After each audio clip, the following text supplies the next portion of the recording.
பாரம்பரிய ஸ்வீட்டான அதிரசம். அதிரசத்தில் நாம் வெல்லம் முக்கியமாக பார்க்கணும். அதுபோல் அரிசி ஊற வைக்கிறது ஒரு குறைஞ்சபட்சம் 40 நிமிடங்களாவது ஊறணும். அதை நீங்கள் பாகு காய்ச்சி அதில் விடும்போது கொஞ்சம் ஆற விட்டு அந்த மாவையும் பாகையும் கலக்கும்போது எந்த இடத்துலையுமே நமக்கு தவறுதல் வராது.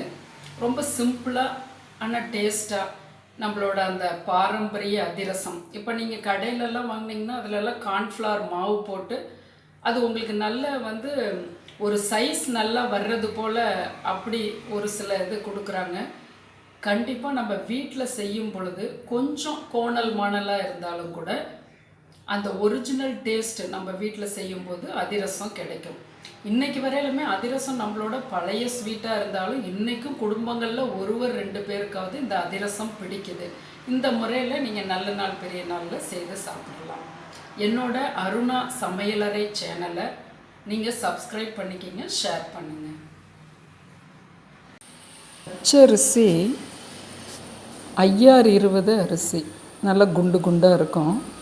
அரைப்படி எடுத்திருக்கேன். அதாவது கிட்டத்தட்ட 1/2 கிலோவுக்கு கொஞ்சம் கம்மியாக இருக்கும். நம்ம வீட்டு உலக்காலேயே அளந்துக்கலாம். 40 நிமிஷம் ஊற வச்சு வடிகட்டிட்டு துணியில் உணர்த்தி அது இப்படி பதமாக இருக்குது. அதை கைகளில் தண்ணீர் ஒட்டல, அரிசி மட்டும் ஒட்டியிருக்கு. முள்ளுக்கு அளவாக மட்டும் அரிசியை போட்டு முடிஞ்ச அளவுக்கு நைஸாக அரைக்கணும். அதை தொடும்போது ஜில்னஸ் தெரியணும். நீங்கள் ரொம்ப நேரம் நிறைய அரிசியை போட்டு ரொம்ப நேரம் அரைச்சிங்கன்னா ஜூடாயிரும் மாவு. சலிக்கெல்லாம் வேண்டியதில்லை. இப்படி குழு குழு குழுன்னு இப்படி எடுத்து வச்சிடலாம். 3/4 பங்கு வெல்லம். அந்த அளந்த அந்த உலக்காலேயே 1/4 பங்கு தண்ணி ஊற்றிக்கிங்க, சரியாக இருக்கும். ஏலக்காய் பொடி அந்த மாவில் கலந்துடுறோம். நல்ல இந்த அளவுக்கு வடிகட்டிட்டு கல் மண் இருந்ததுன்னா அதை எடுத்து தண்ணியில் கொஞ்சம் அப்படி ஊற்றுறோம். கரையுது பாருங்கள்.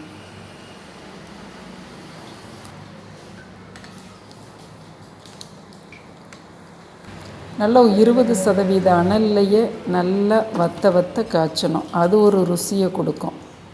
இப்போ கொஞ்சம் விட்டு பார்க்குறோம். இப்போ நான் திருப்பி 3வது நிமிஷத்தில் விடுறேன்.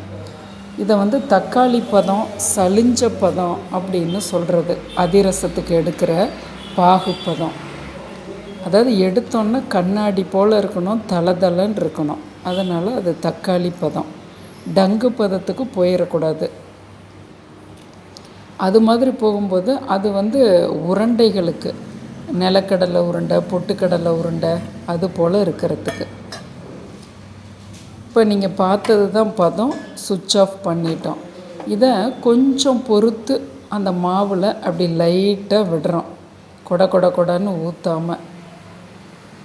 அதாவது அந்த பாகம் கொஞ்சம் அப்படி ஆறணும். ஒரு 30 செகண்ட் ஆறுனதுன்னா போதும். நல்லா கரண்டி காம்பு இருந்ததுன்னா கரண்டி அடிபாகத்தினால அப்படியே கிளறி கொடுத்தீங்கன்னா நீங்கள் இன்னும் ஈஸியாக, இதை விட இன்னும் கொஞ்சம் ஈஸியாக நீங்கள் கிளறிக்கலாம். ஒருத்தராகவே நீங்களாகவே கொஞ்சம் கொஞ்சமாக அப்படியே ஊற்றி கிளறலாம். இதுக்கு 2 பேர் வேணும்னு தேவையில்லை. ஆனால் ரொம்ப சரியாக அந்த பாகை இழுத்துறோம். ஆனாலும் மாவில் தான் நம்ம பாகை கலக்கணும். பாகில் மாவை கொட்டக்கூடாது. வெல்லத்துக்கு தகுந்தது போல் அரிசி, பழைய அரிசி புதிய அரிசிக்கு தகுந்தது போல் பாருங்க. எல்லா பாகம் இழுத்துருச்சு. நல்லா ஜூடு ஆறுனதுக்கப்புறம் நல்லா தொட்டு பார்த்துட்டு ஒரு 2 டீஸ்பூன் நல்லெண்ணெய் விடணும். நெய் விடக்கூடாது. நெய் விட்டோம்னா அதிரசம் ஸ்டிக்கி ஆயிரும். ஆனாலும் எண்ணெய் விடணும். அப்போ தான் உள்ளே நல்லா உதிராக வரும் அதிரசம். இதை மூடி நான் அடுத்து 24 மணி நேரம் கழித்து நான் இப்போ எடுக்கிறேன். ஆனால் நீங்கள் 3 நாள் வரையிலும் இந்த மாவை வச்சு செய்யும்போது அந்த மேலே அந்த கொப்பளம் மாதிரிலாம் வராது அதிரசத்தில். கொஞ்சம் அவசரப்பட்டு ஒரு நாளில் இது போல் இப்போ உங்களுக்கு வீடியோவுக்காக இப்படி செய்கிறேன். வாழை இலை இருந்தால் எண்ணெய் தடவி இது போல் இந்த திக்னஸ் இருக்கணும். இதை விட கெட்டியாக இருந்ததுதான் தண்ணியை சும்மா கையில் அப்படி தொட்டு தேவையான மாவை பிசைஞ்சுக்குங்க. தண்ணியை ஊற்றக்கூடாது, தெளிக்கக்கூடாது.